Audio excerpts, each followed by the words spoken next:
Hey everybody, good evening and welcome to Friedman Adventures here on YouTube. It is so great to be coming to you live this evening along with Steve Oropeza.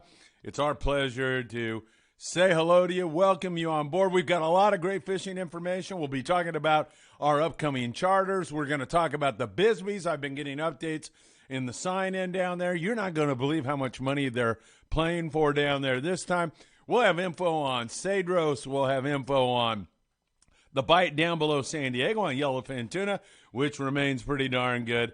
And, of course, all of it here from 22nd Street Landing in beautiful San Pedro. In fact, out front, you can watch the show because Tony and Buddy, those guys are up there right now. Tony, Buddy, you guys are the best. Drop in, say hello to them. You can watch the show live in the ticket office here this evening. Thanks, Tony, for doing that. For those of you coming from the Dodger game, how about those Dodgers? Steve Oropeza walked in here. I thought he was going to hang a rope up here from the top of the studio and do something that he would regret for a long time. I'd regret, too, because he's the only guy that keeps this thing going around here. He knows what he's doing technically. He thought the Dodgers were done.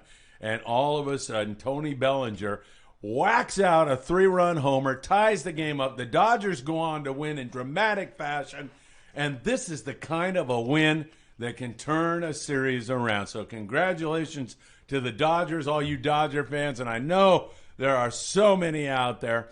That was one heck of a win, and maybe they can build on this, run 3 in a row off, and then go back to Atlanta, and then they only have to grab one of those 2 games. So fingers crossed, what a win for the Dodgers. And we welcome you all here with us tonight. All right, so Michael Folks had a medical emergency. I'm not sure whether it wasn't Michael, I don't believe, but it was a family emergency in his family. He was supposed to be here tonight. I apologize to you for Michael not being here, but more importantly, Michael's going through something right now. I didn't push him on the details. I didn't think it was appropriate, but our thoughts and prayers are with him, and so many of you have already sent your good wishes along to him. He'll be here in the future, guaranteed.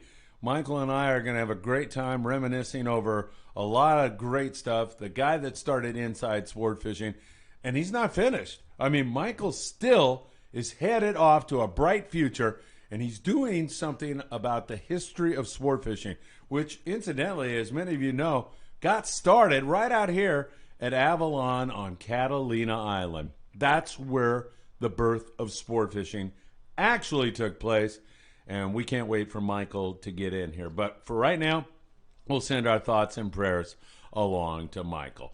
All right, and tonight, Steve, of course, we're going to have another tackle grab. You have to be a Patreon member to be part of that, but it's only $5 a month, $1 something a week, and every single week that we're on the air here, we've got another great tackle grab for one of our Patreon members. And, of course, at the end of the show tonight, we'll have that for you. We'll do another tackle grab, and we'll see who the lucky winner is. There's been several great winners. One of them was Andrew Deal. Of course, Israel de la Cruz. He won last week. Israel, your stuff is going out here shortly. And, Steve, I didn't tell you this, but Israel and I kind of chatted back and forth. And, you know, he was stoked that he won. But this is the kind of people we have in our audience. He said, I see all the stuff you're doing in Mexico. I want to be part of that. That's awesome. And he sent me a donation. Just sent it to help us take more stuff down. You've got a whole car full of clothing that we're going to put into my car tonight.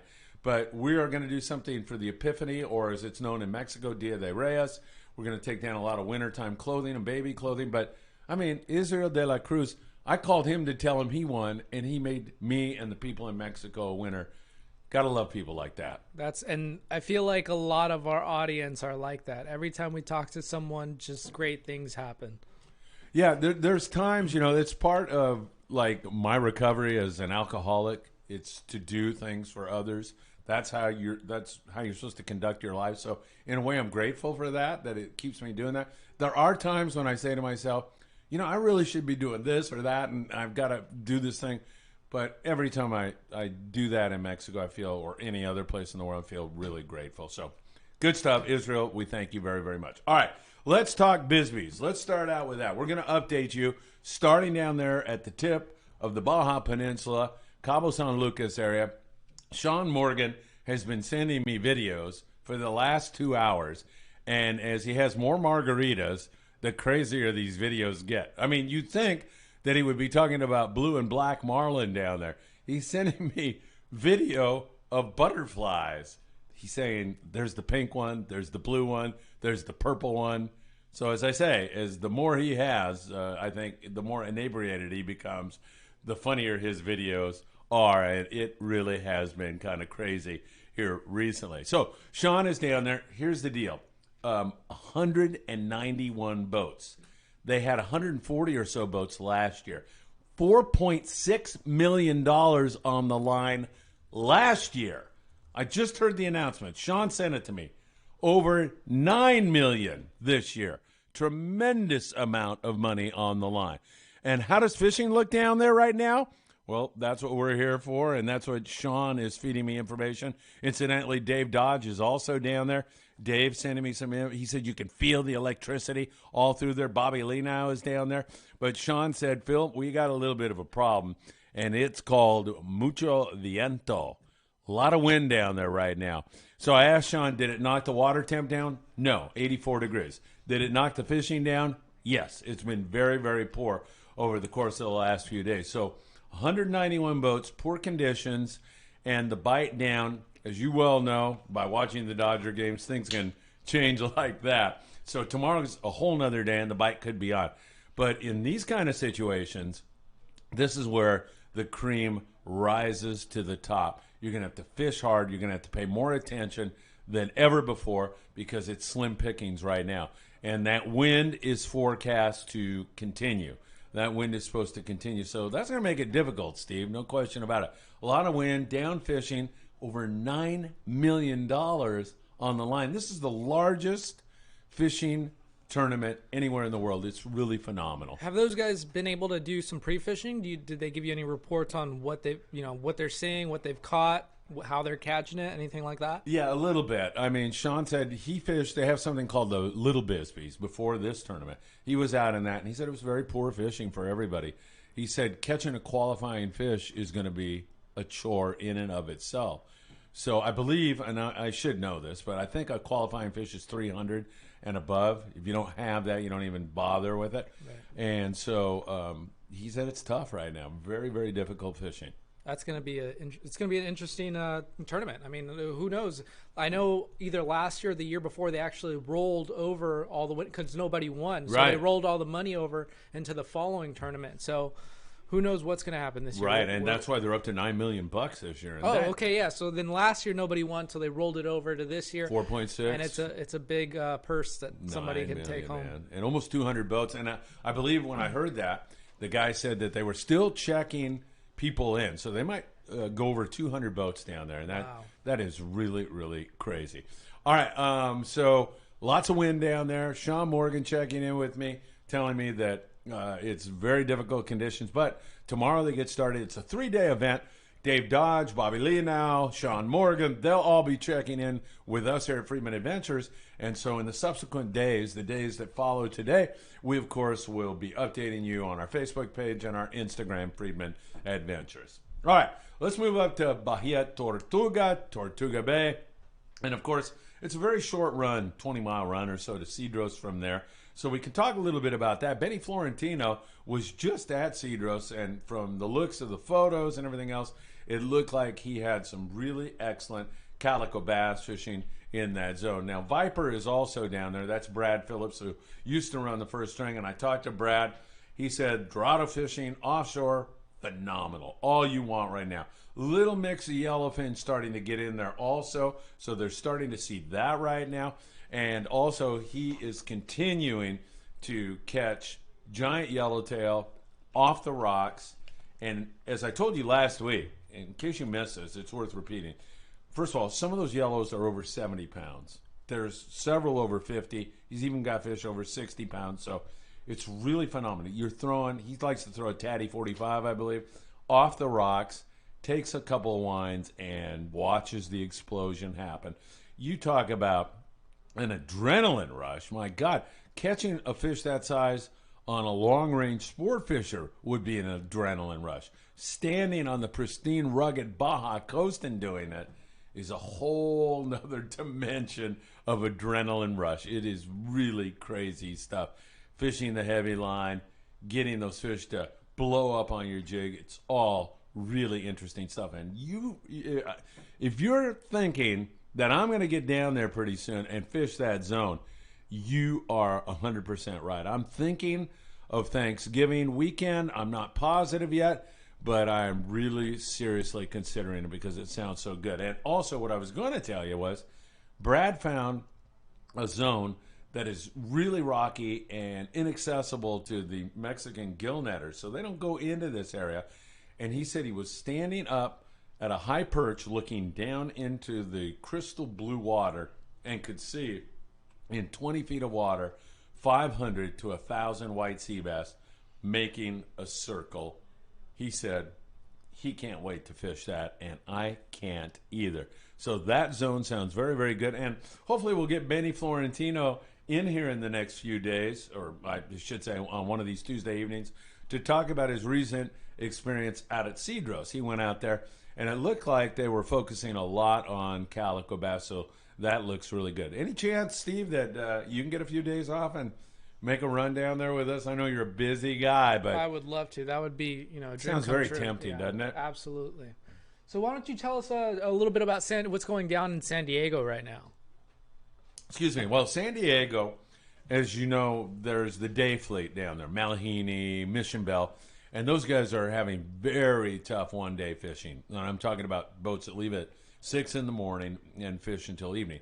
But the boats that are able to run a little ways, and I'm talking, I'm going to say 2-day trips, day-and-a-half trip, you can fish this zone. So we're fishing about 130 miles south of San Diego, which puts you between Punta Colonet and San Martin Island. And there is some really darn good yellowfin tuna fishing going on down there. Steady, excellent fishing. Fish are being found on dolphin pods. That's the majority of the fish. Every once in a while you get some blind jig strikes. Also some fish on the kelps, but not too much. Dorado fishing, not that great. And the yellowtail that are being picked off the kelps down there, not a lot, and they're like 2 to 5 pound fish. So well, I know not very big. Colonet's known for their rock fishing and then yellowtail fishing right around the same time. You're pretty much fishing for both in the same area.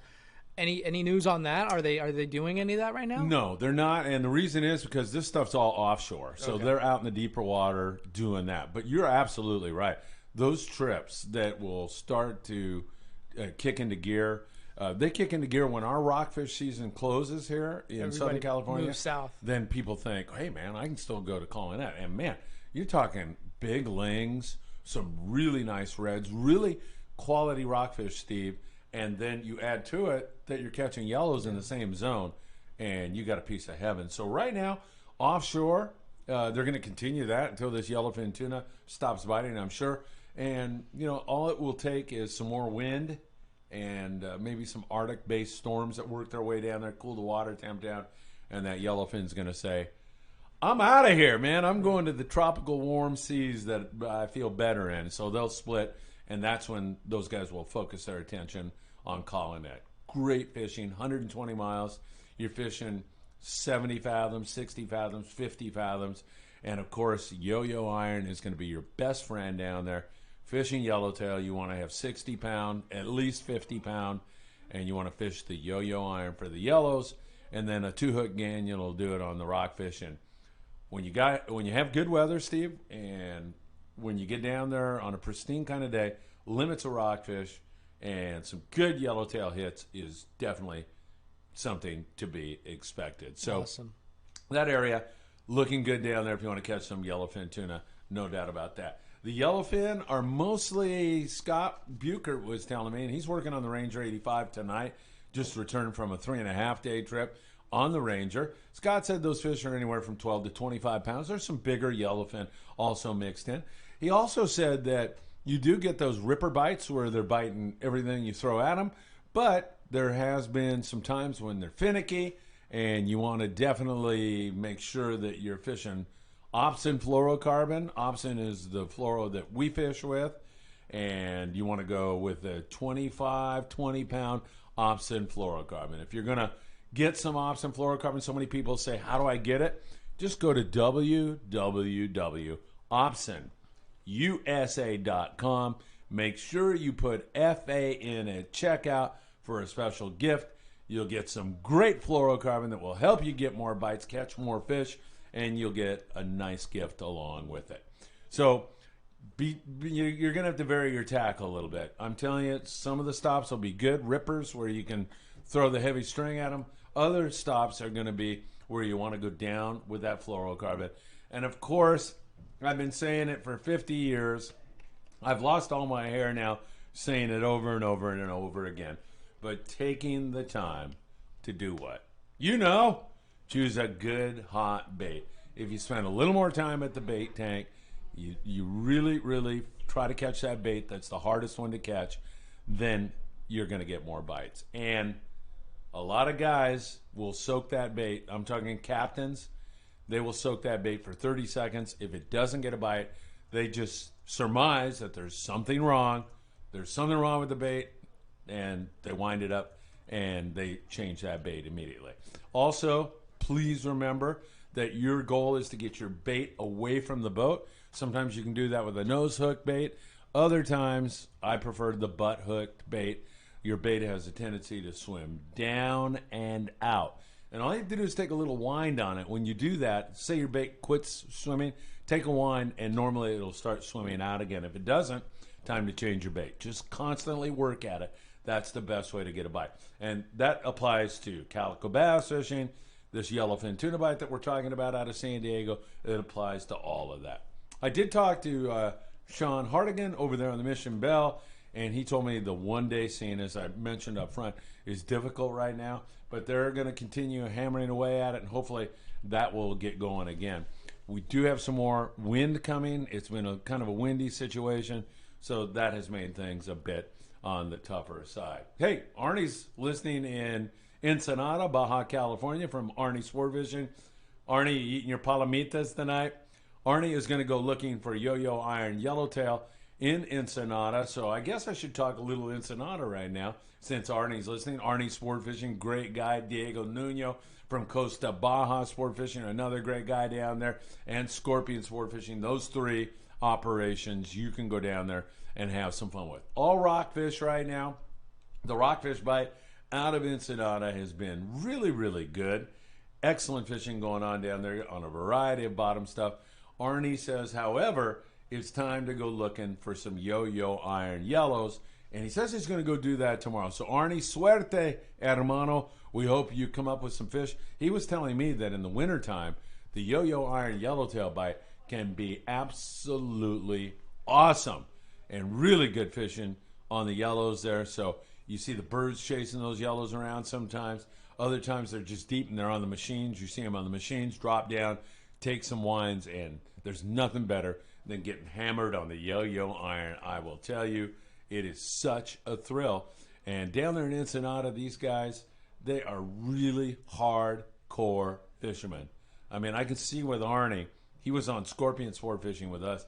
And Steve, I could see his love for the sport, number one, and the fact that he didn't want to go in. He just wanted to keep fishing. Well, he's saying that the weather right now is phenomenal for fishing, and that he thinks it's going to be a dry winter, which means that it's going to be more a favorable weather for us to go down there and fish, for everybody to go down there and fish. It looks like it's going to be a hell of a winter down there for fishing. Oh, man. And I think Arnie's probably on to something, and we could talk about this a little bit. I'm going to jump ahead to this subject since Arnie mentioned it, but the prognostication for a La Nina is firm right now. We are going to have a La Nina, and I'll tell you what that means. But one thing it does mean is a lack of rain sometimes in SoCal. Up there in Northern Cal, they're going to get hammered with some rain in the next week. There's a couple of really major storms that will affect up there in San Francisco, Oregon, Washington are going to get hammered.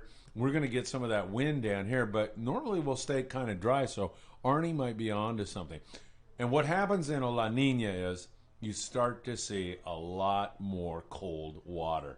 Sometimes, if it's a really super strong La Nina, you'll get into springtime, and the water, as you move up into, March, let's say, and you're expecting the temps to just start to peak up over 60 degrees here in SoCal, and that's when, that's the mechanism that turns on several species. White sea bass is one of them. You get up to over 60, and then every degree you get further up above that, you'll start to see some really good fishing. But I remember one La Nina, I can't remember the year exactly, we were in the mid-50s and below going into March, and it was slow. I mean, slow on any kind of surface bite.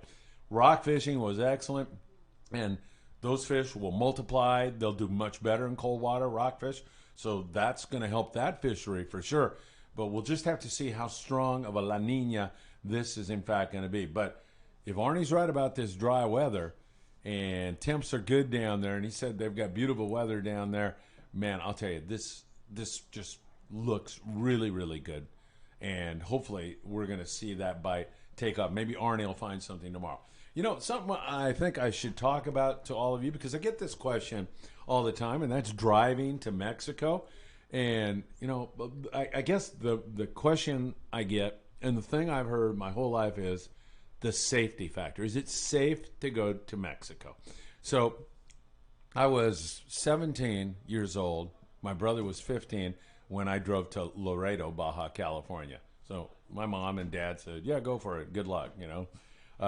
My parents were always pretty much like pushing my brother and I to explore, even at a young age. And I remember I had a cousin who said, man, there are banditos down there. You guys are going to get screwed.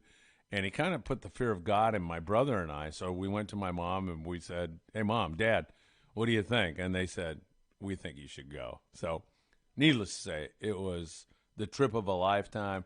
We met so many wonderful people in Mexico. We caught yellows down there in Laredo like you can't believe. We went up to Pulpito Reef up in the northern region and had some great fishing and fished Isla Carmen and Isla Coronado. I mean, Laredo is such a beautiful place, and we had so much fun. In fact, we stayed at a place. What was the name of that joint? Oh, I don't know. It was a hotel that was like $3 a night, and there was a guy there with one leg. And his name was Leonard Lucier, and he made a pretty famous jig here, which I can't remember the name of the lure right now, but he'd fallen on some hard times. He was living in this hotel down there, and it was fun to get to know him a little bit. What the hell were the name of those jigs? Leonard Lucier. I can still remember him. Anyway, we had this wonderful, wonderful, wonderful trip. So you can't just take one trip, and I can tell you that it's safe to go to Mexico. But I can take over 50 years of driving down there and tell you I've never, ever had a problem. I've had a little mordida once in a while where the police try to get a little extra money out of you. Okay? I mean, that does happen in Mexico. Wages are pretty low for police officers, so they try to supplement their income in some cases by asking for a little money for the stop sign you supposedly ran back there. So some of that does happen, but it is safe if you're not in the parts of town that you don't want to venture into. So those parts of town include anywhere where there's drug transactions, anywhere where there's red light districts, those kind of areas. You're going to find some problems, and a lot of people do, and a lot of people get hurt, and a lot of people get robbed. So if you stay out of those areas, it's kind of like any big city. Right, exactly. Like Chicago, New York, exactly. Los Angeles. You know, do me a favor. Go into those areas tonight in L.A. and tell me how you do. You're not going to do very well. But the average Mexican citizen, they're just lovely, lovely, lovely people. And the fishing down there and the food down there and the cultural opportunities, you just can't beat it. I'll be down there for sure on November 2nd for Dia de los Muertos. I went with my son Patrick last year. We went to Rosarito Beach. We went out to the cemetery. And Patrick, I could see, was a little nervous about the whole thing. And so he was kind of hanging back. And I took my camera, my phone, and I held it up. And there was a group around a tombstone, and mariachis were playing. And I held my phone up, and I caught the eye of a guy that was 25, 26 years old. And I just pointed, and I said, kind of like, is this okay? And he goes, yeah, no problema. So I started to film because it was really a beautiful scene that was playing out before our eyes. And so the song stopped, and I walked over, and I said, hey, I didn't mean to intrude. And he said, no, this is my grandfather. We loved my grandfather so much These are his favorite songs that we're playing. There was 20 people there.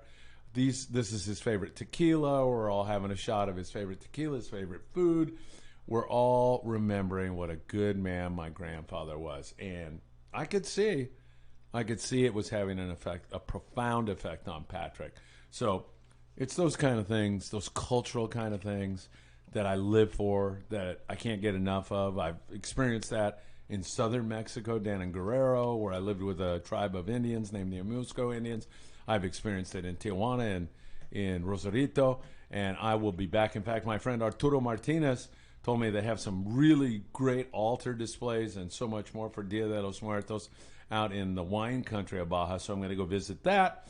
And, of course, probably work in a day's fishing with either Arnie or my friend over there at Scorpion or Diego Nuno if he's not working on the Royal Star. So, once again, I really feel like it's safe. You travel down there a little bit, Steve, have you? Or yeah, not? I usually go down to Cabo during the summer, do some fishing down there. Every once in a while we'll go to San Felipe, do some fishing there. I've never, like you said, I've never felt, as you know, I take my wife down there. We've never felt in danger. But then again, we don't stray off to those bad areas. We stick to the places that we know, the places that we feel comfortable, and we've never had a problem. Right. I think that's the key to the whole situation. They're just staying in those good zones. So, sounds like Ensenada, all rockfish down there. Water's a little cold, but Arnie from Arnie Sport Fishing is going to go off and try to come up with some yellows tomorrow. We'll keep our eyes on that. All right. The big question last week. Was it last week we had Jeff Jessup here? 2 weeks ago. 2 weeks ago. Yeah. Who was here last week? Last week What a great was memory. Jeff Yeomans. Okay, Jeff Yeomans. Yeah. So Tanner Bank, Cortez Bank.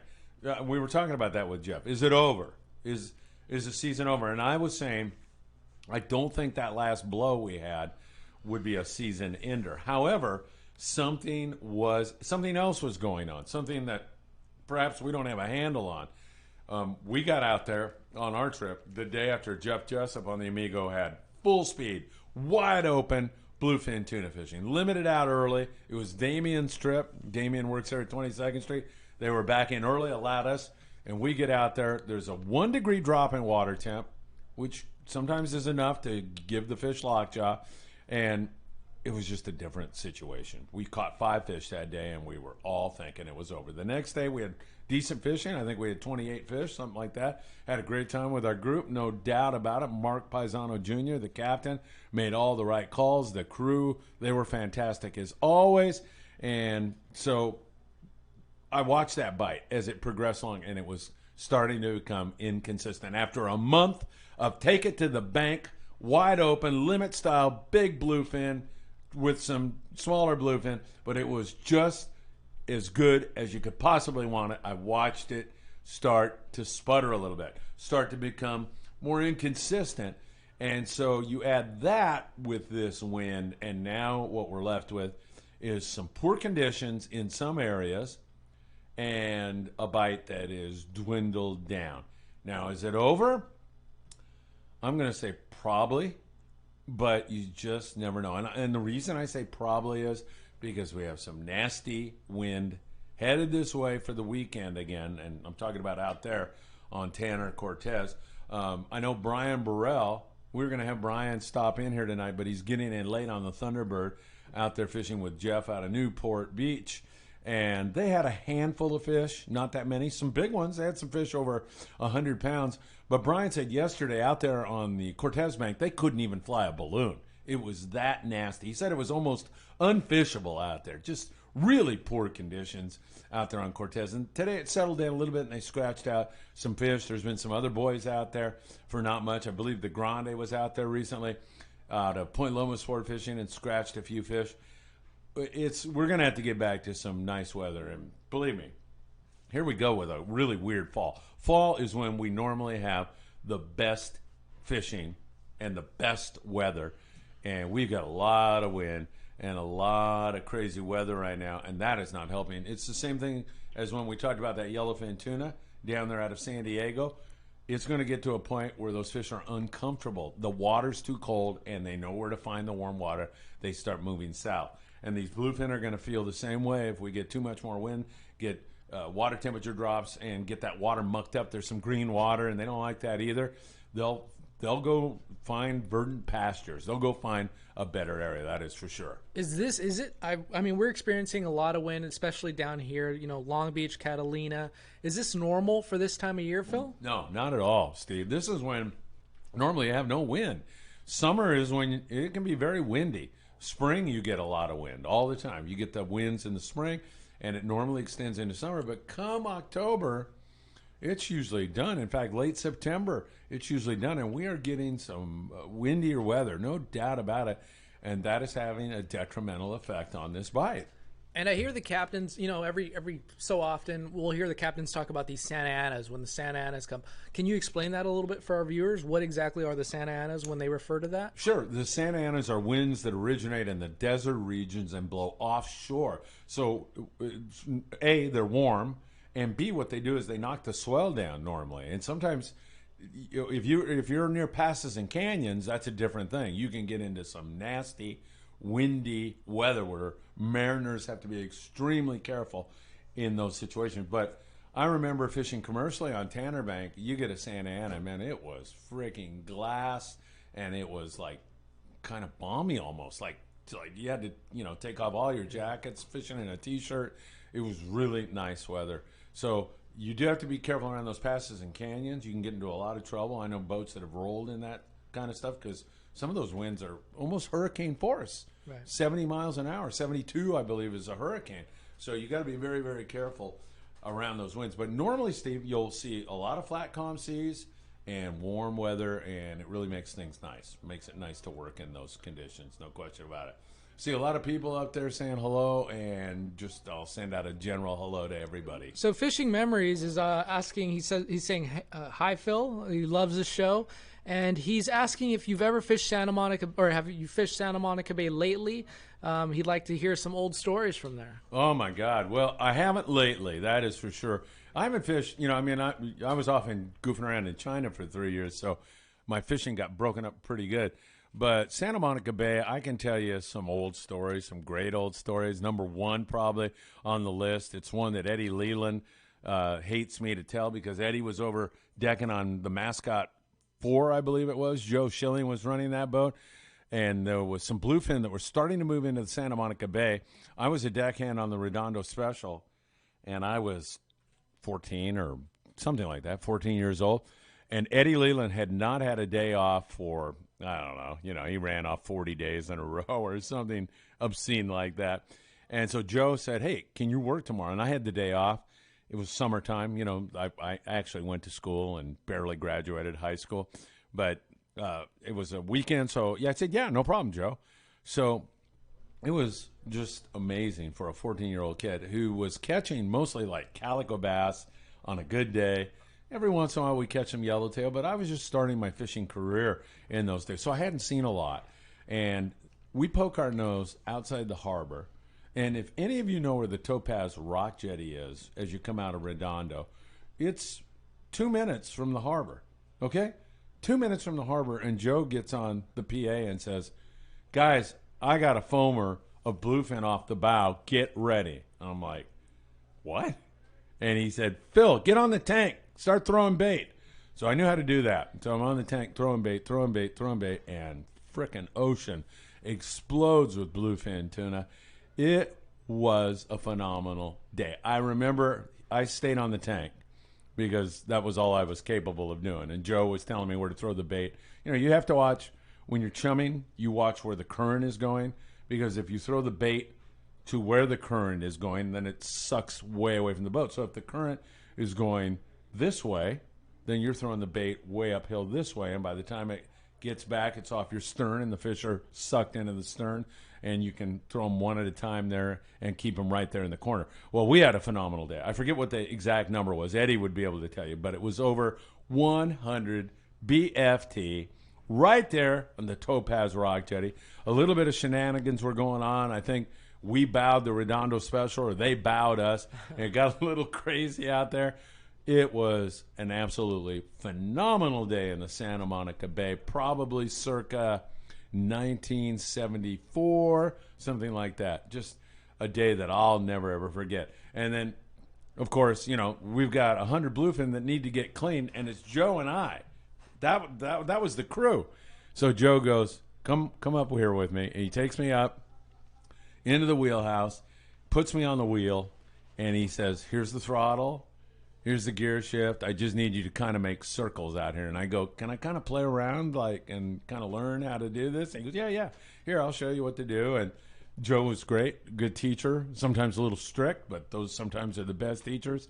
We had an absolutely phenomenal day. If I gave you another memory, it would be working for John Dipley, who I've mentioned many, many times, and I love John. I used to go to his house a lot of times. He was a nut about squid, absolutely crazy about squid. He had to have it. In fact, Barney Barnes, who owned the Redondo Special at this time, would get on Dipley, and he'd say, John, you're freaking breaking me, man, this fuel bill of this nonsense. You get in at 6 o'clock, and then you go to Catalina Island, and then you're back in here at 6 the next morning to run, and then you got squid for 2 or 3 days, but you're killing me with this stuff. And Dipley saying, hey, Barney, we got full boat, and we're catching all these fish. So there was that tension between the two. And there was one morning when Barney came down and said, John, did you go to Catalina and get squid? And he said, no, we didn't go last night, which we did. And then Barney starts looking around the boat, and he starts screaming, evidence, squid ink. I see it everywhere. So he was flipping out. It was just hilarious. Anyway, any given day, you could go down to Point Vincenti with 63 people, and you would have 630 calico bass. Big, fat calicos on the live squid, biting 40-pound mono, absolutely incredible full speed. And I'll just throw a couple more out. You go up in the northern region, we'd catch sand bass to 12 pounds up there. The afternoon trips were exceptionally good up there. Don't ask me why, but it seemed like we would spend a lot of our afternoons during sand bass season and giant sand bass up there fishing the dropper loop. And also barracuda fishing back in the day. I don't know what to tell you. They look like freaking wahoo sometimes. I had one up there in the bow that was every bit as 12 pounds. And I tried to lift it and and a guy named Howard Warbase, who was a deckhand on the Redondo Special back in those days, Howard came up there and gaffed this thing, and it was freaking enormous. And getting limits of those fish was not a problem either. It was really good. So fishing memories, thank you so much for checking in with us. And those are just a few of the great memories. Some memories I can't even tell you, but most of them were just outstanding, and the fishing in those days was good. Although there were times when fishing was not that good. And white sea bass fishing back in that time, before we did the white sea bass pens and did all that, was terrible. I remember we caught our first sea bass on the Redondo Special that I had ever seen, and I was like, what the hell is that? It was the bitchinest fish I'd ever seen in my life. I don't know why I remember this, but Barney Barnes gaffed it. I can still remember the big gaff, this black gaff that he used to stick this giant sea bass that some woman who was a tourist using a rent rod and had no clue what she was doing caught. And so many times you see that with white sea bass. A lot of great memories in the bay, a lot of great people that I worked with there, and friends that I have to this day. So I appreciate you asking about that. Hey, Steve, one thing that we need to do right now, I'm going to give you a phone number. It's Captain Tom Durr. And Tom is bringing a light boat down here, and he's going to fish squid. And maybe we'll start a new tradition here, but he needs a deckhand.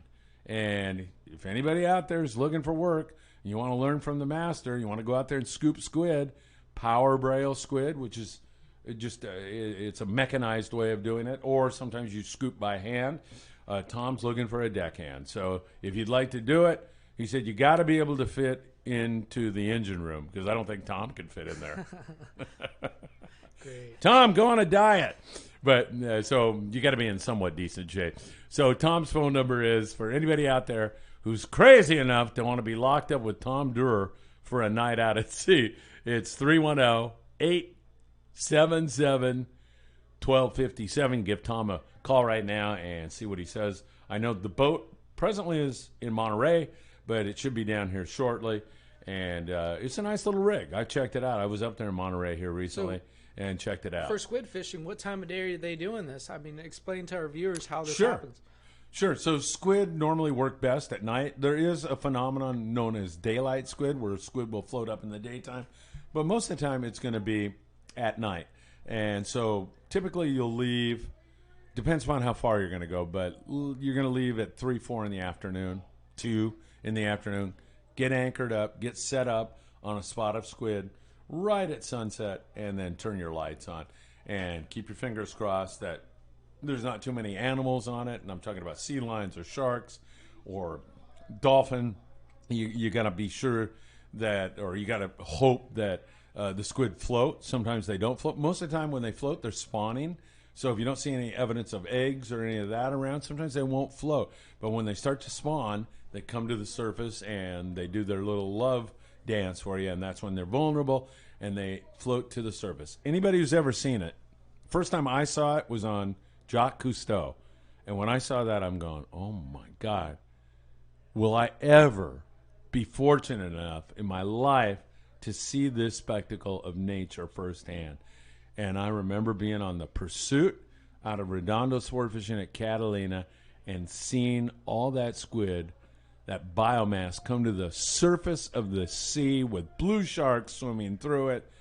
It was phenomenal. Blackfish swimming through it. Those are pilot whales. There used to be a lot of blackfish around here, and they would feed on the squid. We call them blackfish pilot whales.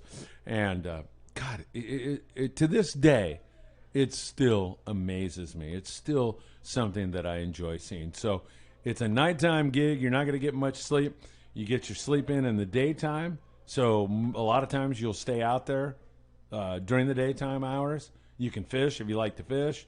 Sometimes you can catch all kinds of great stuff during the daytime. You got plenty of bait usually, and then you're waiting for sunset again, and you're working at night. So it's a gig, Steve, pretty much where you're working all night long and keeping your fingers crossed that they will float. Perfect. I was out with Dipley, that guy in the Redondo special, 4th of July. I was probably 17, 18 years old, and I'm watching all the fireworks go off on the beach, thinking about all my friends at all the parties at Bishop Montgomery High School, and thinking, how in the hell did I get stuck out here watching, and Dipley's in the galley on the floor sleeping and telling me, hey, wake me up if they float, and just seeing this ball of squid down there at about 40 feet, just circle, circle, circle, and I don't think they ever floated that night. So, you know, you got to have a little luck, and you got to hope that nature cooperates with you, but when it's good, it can be really, really good, and hopefully with a La Nina and colder water, that is something that is conducive to a good market squid season. So I'm thinking that looks good. And without divulging any inside information, I can tell you there's a good early sign of squid already this year, already starting to see it. So that kind of plays into this whole La Nina thing. And also, you know, the better sea bass fishing the past few years has been north, up there in the Channel Islands. That could conceivably move down back to Catalina, where there's been some phenomenal sea bass bites in a La Nina. I'm thinking the water cools down. But everybody knows my record on predictions, especially with albacore. So Mike Morrison asked me to keep my damn mouth shut so I didn't shut off the whole Catalina sea bass bite for the coming year. But squid with Tom Durr if you'd like to do that.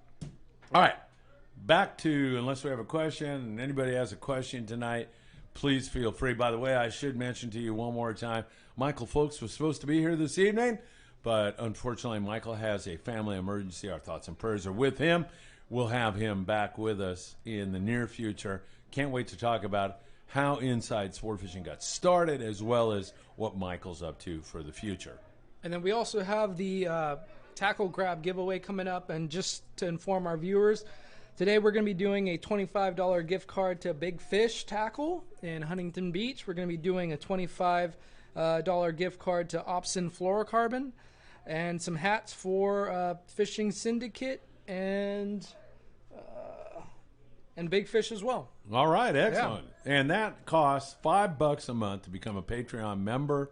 So what, $1 something a week, right? $1.50, about, yeah, a little more than $1.50 a week. And it helps us to produce some great content for you all. So please, if you get a chance, become a Patreon member. Steve's putting a link in there for you. You can click on it, and you will be eligible for tonight's drawing. So if you do it right now, you'll be able to do that. Hey, that gives me a chance to just do a little housekeeping with you all just for a second before I take you back to Baja, California, and cover some other areas. I want to mention some of our sponsors. Malahini Sport Fishing, down there out of H&M Landing. Fishing with Bill Wilkerson is an absolute dream. MalahiniSportFishing.com. Check it out. You can book a trip for next year. Bill's great with charters, special events, and the guy is probably one of the nicest guys you'll ever meet. Steve just mentioned Big Fish Bait and Tackle in the beautiful city of Seal Beach, California. You'll catch me down there a lot. I'm a surf fishing guy, and he's got not only all the surf fishing gear you need, but everything else. 22nd Street Landing in beautiful San Pedro, California, where I just heard the Freedom pull in. I hear a lot of happy anglers out there. I know Tony and Buddy are busy out front doing their thing, and they're getting ready to send another group out. Opsin Fluorocarbon, www.opsinusa.com.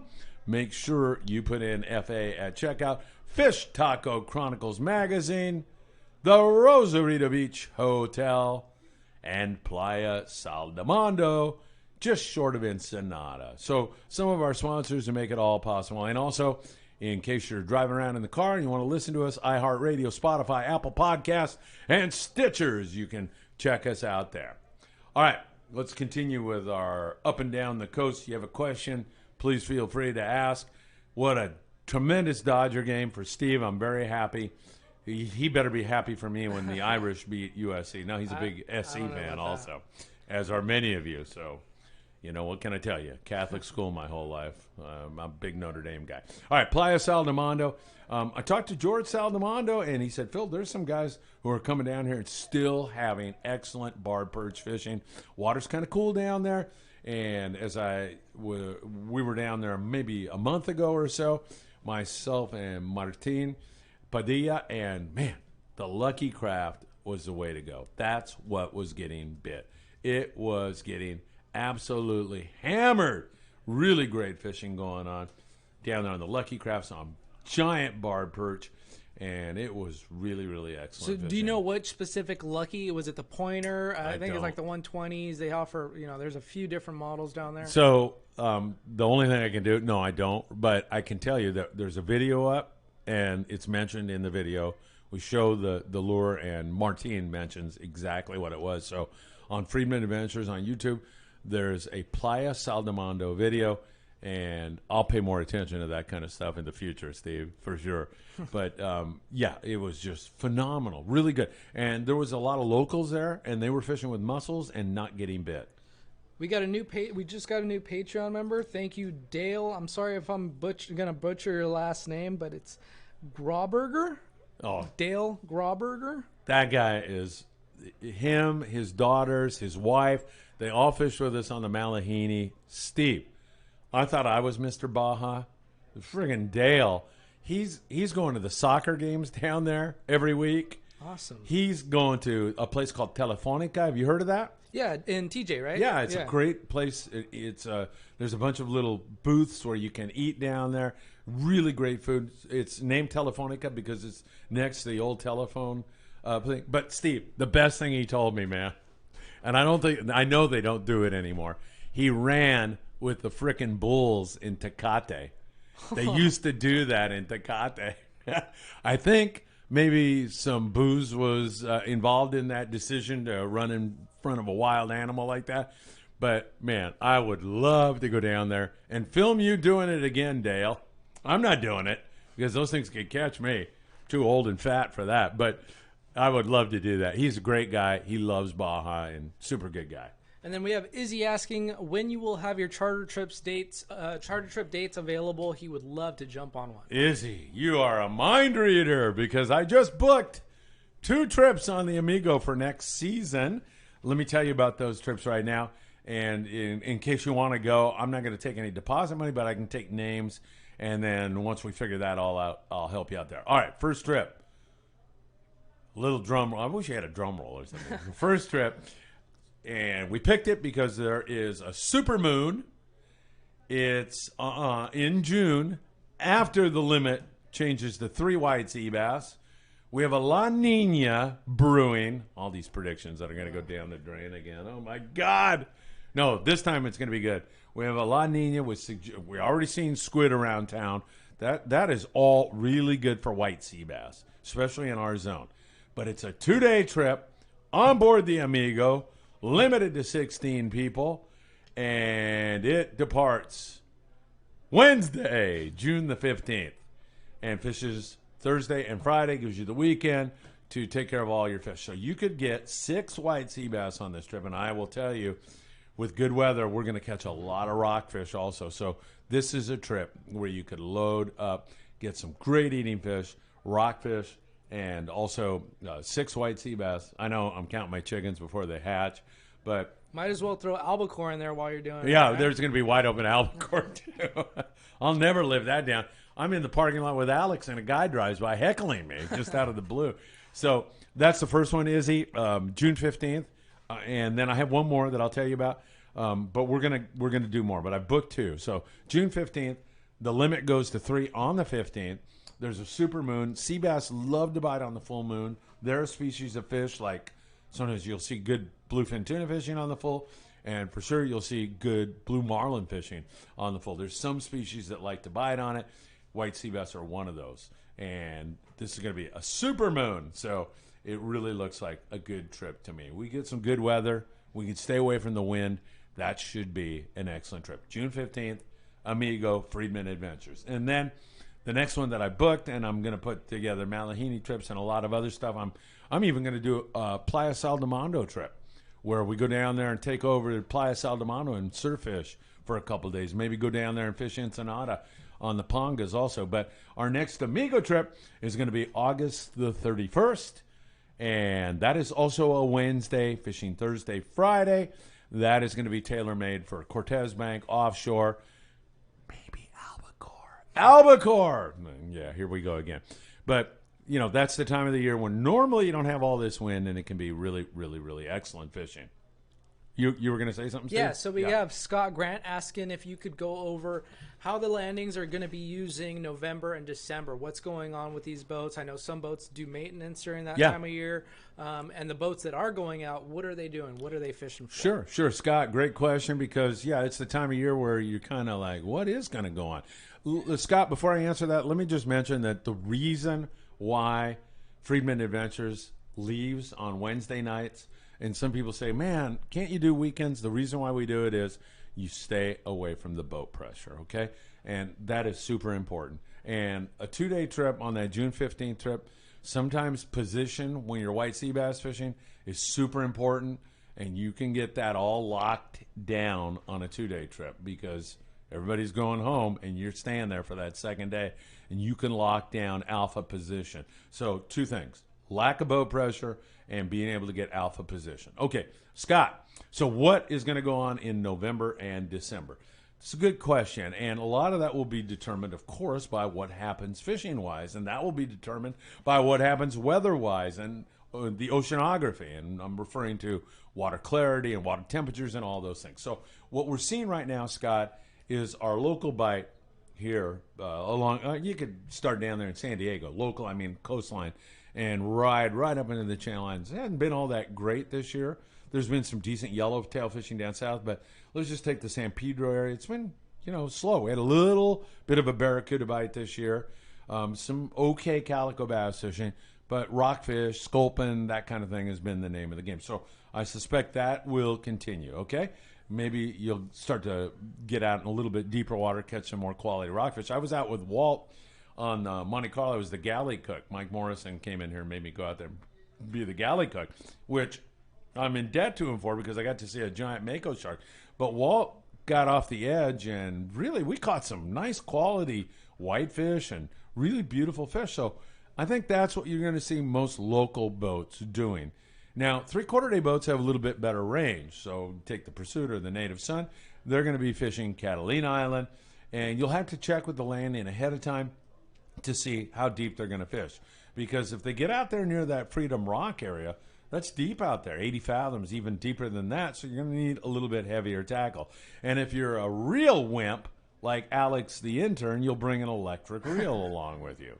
Alex isn't here. Yeah. But then that's only until the end of November, right? Because December, yes, rockfish is closed. That's true. Yeah, that's absolutely true. So when we get to December, we'll get offshore now and talk about that for November and December. So Amigo, boats like that. If this bluefin tuna thing is over, then you're going to see boats like the Amigo going probably to San Nicolas Island, where there is some absolutely incredible rock fishing. I mean, mind-boggling, big fish, great fishing at San Nicolas Island. It's one of the premier spots in the Southern California coast for sure, if you're talking about bottom fishing. And in fact, I'm even toying still with the idea of a November trip out there, maybe even a weekend trip, because boat pressure isn't that big of an issue when you're fishing the rockfish at Nick. So that's where it lines up. Now, Steve points out rockfish season closes. Then what do the local boats do? A lot of those guys will go to wintertime bass fishing. So you fish structure. Typically, if you can get live squid, that will give you an advantage. That's fishing heavier line, nothing less than 25. I prefer 40 or above. Live squid, fishing wrecks, and when you get a bite, of course, super important to start turning the handle and getting some line on those sand bass, because they literally come out of their hiding place, bite your bait, and then go back into the hiding place. So when they come out and bite it, you got to swing and start winding on them really, really fast. So you might see some of that. And like I say, hopefully you'll see better conditions. But the way things are shaping up, a lot of wind, La Nina, it looks like we're starting to move into that cooler water. And I doubt we're going to come out of it. If by some miracle we do, you might see a late season bite on some surface species, but I would think on the coast we're over that now and like kind of pointed towards spring, March of next year until you start to see any kind of consistent bite. Wintertime sand bass fishing in these parts and calico bass fishing can be very, very good at times, so that is something to pay attention to. And then some boats are also running their lobster charters for lobster season. Boats like the Gale Force, the Triton.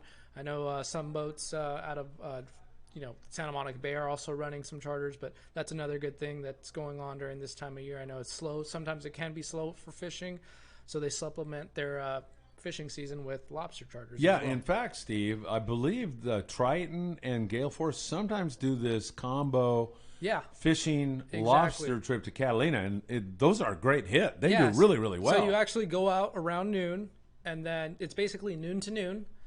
The first part of the day you're fishing, and around sunset is when everybody starts pulling hoops and potentially going home with some lobster and some fish. Yeah, and when you're talking about lobster, if you had to go buy it nowadays, you know how expensive it is. Oh, you're looking at ridiculous. I think the last time I checked, it was over $50 a pound. I guarantee it is. Yeah, guaranteed. So yeah, it's super expensive, super delicious, and it's another alternative to you. And also, wintertime halibut, you can do pretty good on that. And I think, was Scott asking specifically about landings? Surf fishing? Not specifically, just as far as what landings are typically Southern California landings are typically doing during November. All December. right, you got it there, Scott. And then surf fishing, I'll just throw it in for you. Normally, when the water cools down, you start to see our barred perch bite pick up. So hopefully we'll start to see some nice big barred perch move in. There's still some halibut around. I've mentioned the Lucky Craft, the bigger barred perch do bite that very well. I'm a big fan of throwing a crocodile. It works really well for me.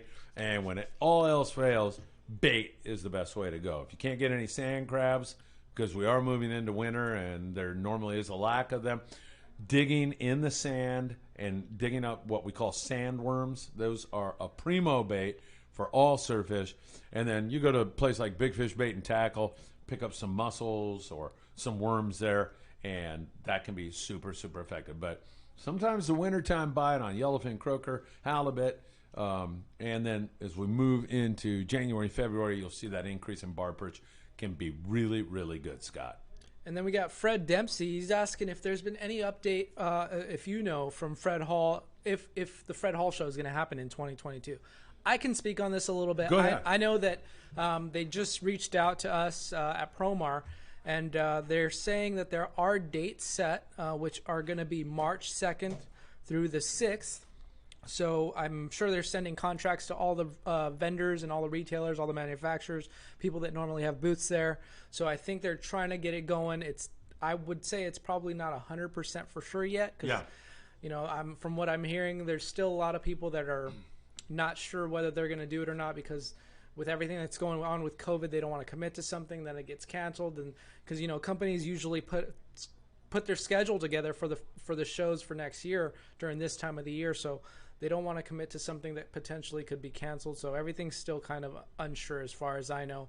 But they did release dates March 2nd through the 6th. So, and that's Wednesday through Sunday, I'm sure, as it was before. Yeah, Right. Same thing. Yeah, so, you know, I know a lot of people are hoping that becomes a reality again, because it was a time not only where you could get some really great deals, but it was a time where you went and saw your old fishing buddies and guys that you'd fished with and renewed all those acquaintances and friendships. So, you know, fingers crossed, we'll see what happens, as Steve says, you know, and I haven't made any plans to be there yet. And as Steve said, a lot of people are kind of hanging on right now to see what's going on. Hey, Jeff wants was it Jeff? He wanted what's a barracuda? Yeah, we don't see him that much anymore. I think he wanted a Freedom update, and I have no idea what the Freedom did. Jeff, we need a Freedom report if possible. Hold on. You want me to text Tony? We'll work on that during the show here. We'll see what we can do. I'm guessing it's somewhat like the Thunderbird with Jeff over there out of Newport, and they had, as I said, slow fishing and a lot of wind, so we'll see what happens. So once again, out there on Tanner Cortez, you know how that is. Moving back to the Baja Peninsula, Rosarito Beach, I've seen some really excellent reports of barb perch there. Sometimes Rosarito can be very, very slow, but other times right out in front of the hotel, there's excellent barb perch fishing and some halibut to be taken. I saw a guy who posted a nice halibut and some excellent barb perch fishing in that neck of the woods. So that is a zone that can be really, really, really good at times. And something else that I might do during Dia de los Muertos, for sure going to fish out of Ensenada, surf fish, and then do the cultural thing and go grab some good food down there also. So Rosarito, still something that is in the mix, no doubt about that. I mentioned to you about squid, and once again, without being too specific, there is quite a bit of it showing up early this year. I will mention there's been some at Catalina. There was some seiners that had some really excellent nights out there. And then there's some stuff starting to show up and down the coast. And that's important for many, many, many reasons. But one thing for sure about squid is it's a magnet. It is a magnet for game fish. It's a magnet for halibut, for sea bass, for yellowtail, and all kinds of different fish. And it is called the candy bait for a reason. It gets bit. It works so well. And even rockfish bite it better than anything else. I know my brother and I, we would, on our way to Tannerbank from Redondo, that course is 195 degrees, puts you off the west end of Catalina Island. We would poke in there to the west end and poke our nose around, take a light and see a bunch of birds sitting around, and then turn the lights on. Up come the squid. We get a trash can full of squid and then just head out to Tanner. And some of our best days were when we had squid, fresh dead squid in this case. So that candy bait is starting to show up. It's looking better and better all the time, and that could really turn things on. Okay, I thought you had another question. So let's see. I think that's it on pretty much everything I saw. We're, of course, looking forward to updates from Sean Morgan. Hopefully he'll have more than he had drunk people on the street. He was sending me videos, and he was saying, just say Phil Friedman. Phil, what am I going to do with that video, Steve? So Sean Morgan is definitely having fun down there, and he'll be in the mix for $9 million tomorrow morning, along with Dave Dodge and Bobby Lee. Now it should be really an exciting tournament. We'll be watching that very, very closely. Have you heard any reports in regards to Catalina? I was out there this past weekend, Saturday, aboard the Triton, and it was pretty tough fishing for us. We did a little bit of rock fishing, scratched away at the rock fishing on the east end, came around the corner out towards the front of Avalon, did a little bit there. The calico bass, after I'd say 11 a.m., the wind was just picked up out of nowhere. Right. It was supposed to be a nice day, but the wind, we saw the front coming when we were on the backside, and we knew we were going to hit with it. Yeah. So that's why we swung around the front side. We thought maybe we could get away from it and hide, but it still hit us, and it made for tough conditions for fishing the calico bass. the day before there was a really good bonita bite that happened. I think the pursuit got them really good, and it was all along the front side of Catalina. They were getting them pretty good, so we were looking forward to that. But unfortunately, the wind kind of ruined it for us. Got one calico and then headed home. So that was the report for Saturday from Catalina. And that seems to be a very accurate report, Steve. That is right on the nose. It's been hit and miss at Catalina Island, and it has been mostly miss. In fact, that island this whole year has been kind of a bummer. It has not really measured up. It's been tough fishing at Cat. Now, you mentioning La Nina. What do you think? How do you think that's going to affect that island? Because I know Catalina has had a reputation of producing great white sea bass bites in years past. What is this potential La Nina gonna do for that island? All right, so you know my record on predicting things, but here I go. Okay, I think that tremendous white sea bass bite that we have been seeing in the Channel Islands could possibly continue there, but I think it's going to move back down. We've had warm water down here. Sea bass are not real fond of that. But that's why we saw such a good tuna bite, right? That's right. Yeah. That's exactly right. So, with different oceanography, different species, if we get a return to cooler water, as the scientists are telling us we are, how dramatic it is still up in the air right now, but it's like 90% sure that we're having a La Nina. That means cooler water. We're already seeing squid. I think you could see that Channel Island bite kind of slide down to Catalina. Maybe we'll go back to one of those boomer bites on sea bass at Catalina. You'll typically see that water temp. March 1st, you're going to see water temps like 58, 59 degrees. Could even be 57 during a La Nina. And then there'll be guys like Alan Watson, who runs the Dreamer, who's an exceptional sea bass fisherman. He'll scratch some fish out, maybe get limits from time to time. And then that water temp will get up over 60 degrees as you move into March. And that's the mechanism that gets those fish to feed. And you'll start to see a better bite. And then when it gets up to 64, 65, it's game on. And what we need is the magnet. We need squid. And we haven't seen a lot of it. That magnet shows up there. The predators will follow it. And you'll start to see really good sea bass fishing. And if you're a private boater and you're over there at Catalina Island, you're fishing for white sea bass, sometimes you'll start catching bat rays and, junk like that. And guys will leave. And I'll tell you right now, those fish are there because there's a food source nearby. That's why those fish are there. And if there's a food source nearby, look out. Those sea bass, they could be definitely in that area. Remember, a lot of times if you're going to anchor, you should hand over hand your anchor. You shouldn't just dump all your chain, because those fish with their lateral lines are super sensitive to any kind of noise and sounds. Those ghosts are super spooky. They're very inconsistent. You can never get a beat on them. They bite wide open one day and they're off the next day. The only thing I can tell you about white sea bass is that they are going to bite full speed on June 16th and 17th on our Amigo Friedman Adventures chart. Of course, I'm being facetious, but I think, Steve, to answer your question, I think we've got as good a chance as ever now with a La Nina, with squid starting to show up, for a really good sea bass bite. It's going to depend on water temp. When that water gets over 60, that's when you can see it. And I like our chances June 15th. We should see some 63-degree water by then at least, and it should be game on. Well, I hope so. Yeah. All right. It's time for our tackle grab. And the Friedman Adventures tackle grab, Steve is trusting me to be able to push a button and announce a name. He's put an ultimate amount of confidence in me. Are we ready, Steve? I think so. Do I hold it up to the camera or not? Sure. Okay, here we go.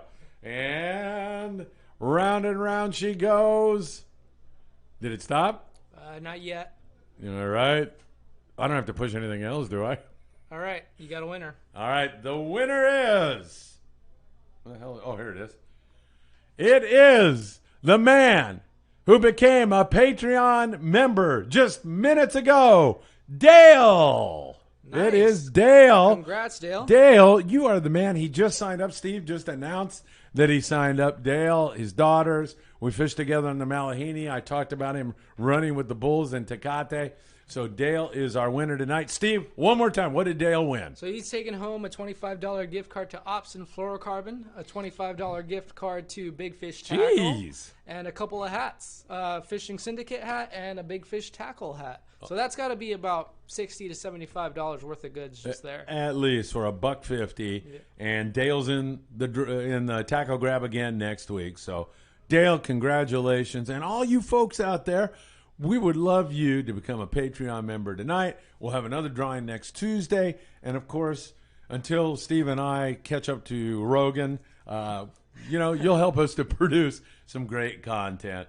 And we deeply appreciate all your great support, as always. So next week, we'll have a guest. We'll figure out who that's going to be. We'll see if Michael's able to come back with us. I want to leave by saying our thoughts and prayers remain with Michael Folks and his family. We hope everything is okay there. Steve, anything else you can think of? I think that's it. All right, everybody. We thank you again for joining us for another edition of the Friedman Adventures podcast. We'll see you again next week live right here from beautiful 22nd Street Landing. You take care.